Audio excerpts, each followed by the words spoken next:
Alrighty, motherfuckers, I'm going to show you guys how to become a fast twitch turbo diesel tractor pulling beast for maximal athleticism. Before I get into this, let's break down a little bit more of basic anatomy and how muscle fibers work. So, as you can see, you have type 1 fibers on one side of the spectrum, type 2A in the middle, and then you have your type 2X over here. Your type 1 is going to be slow twitch, more catered towards endurance, and then all the way on your right, your type 2X is going to be super fast twitch, explosive muscle fibers. And your type 2A, think of them as more fast twitch, but they're also hybrid. They can flex. And to give you guys a little bit of visual of what muscle fibers look like in a very basic drawing, you can see your type 2X are your thickest, strongest, most explosive fibers, and your type 1 are adapted for more endurance, like I said. So think marathon running versus sprinting. That's the simplest example. If you want to do this and you want to become this beast of a machine in human form, you gotta first step back and analyze your current training method. It's probably wrong if you're trying to become as athletic as you possibly can, and the main reason for that is because you're focused on putting on size and muscle and increasing your volume and focusing on hypertrophy. You're looking in the mirror trying to be sick and aesthetic. You're trying to chase the time under tension, and you're probably doing some running and jogging and endurance, which for the purpose of this video and for the purpose of becoming an insane, neural-driven, CNS-primed beast, you're going to want to stay away from that. And there is debate whether you can convert fibers into type 2X. The literature is still up in the air, but you can definitely train your type 2A and your type 2 fibers to become more fast twitch and more explosive. Genetics do play a big role in this, but there is definitely room for improvement, and you have to be specific and have intent in the style of training that you undergo. So the second step is going to be to change it up. So get rid of all your endurance focused stuff, your long cardio, your runs, your jogging, and also get rid of your high volume training. So you're not in the gym chasing pumps, doing 10, 20 sets per muscle group.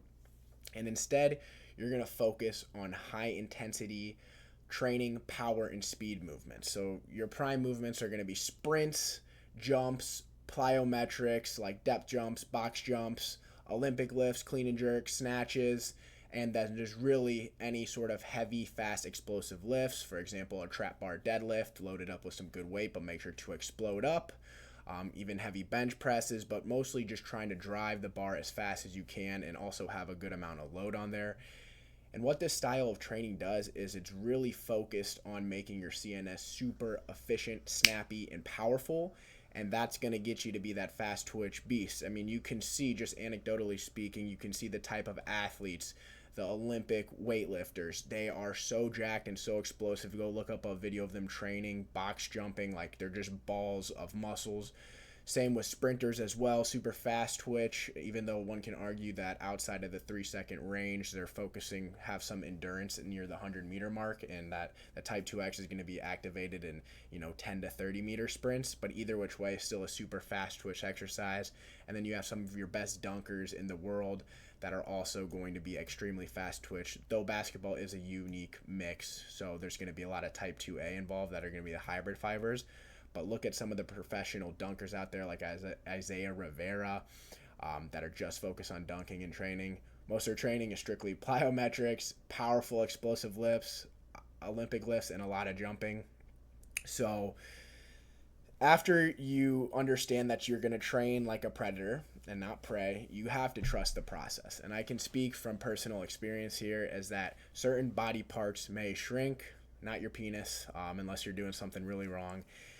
And you have to leave your ego at the door. Sure, your biceps might not be as pumped, as juicy as possible and full all the time. Your forearms, your triceps, your chest might shrink a little. But if you're focused, if you really want to become as athletic as possible and you're not too focused on the aesthetics and visuals, you're gonna have to leave the ego at the door and just understand your training with intent, and to give it some time and understand that you will feel the twitch, you will feel the difference, and it's a great feeling. Personally, I'm always trying to stay as athletic and as explosive as possible. I adapted this training style. Probably it's coming up on 2 months now. Sorry if you guys can hear that. There's a dumbass with a motorcycle outside of my apartment right now. Um, you will feel the difference. Like for today, I used to bench, upwards of 6 sets. I would be doing even in a single workout 10, 12 sets of chest, chasing the pump, chasing the volume, and I've dropped that down immensely, and I'm focusing more on how fast I can move the weight and then working up to heavy triples, doubles, and singles. And I hit the fastest speed rep of 315 ever in my life. And I've been doing probably like 5 sets of chest a week, focused on super heavy, moving the weight quick, and some speed reps. And here's an example workout for you guys to understand more of what I'm talking about. So there's this thing called Atomic Speed Workout, Feed the Cats program, Tony Holler. You can find it online. It's a great kind of 15-minute sprint workout, priming the nervous system, and then getting some 40-yard dashes, and I like to throw those in afterwards, so 3 sets of those. Then going into heavy trap bar deadlifts, so put in something that gives you some resistance, definitely heavy, but that you can move it fast still. So finding that good balance is key. Then going into some depth jumps, into a max vert jump, and then some heavy explosive calf raises. And this workout is going to leave you feeling more, even kind of like energized when you're leaving. You're not going to feel super fatigued.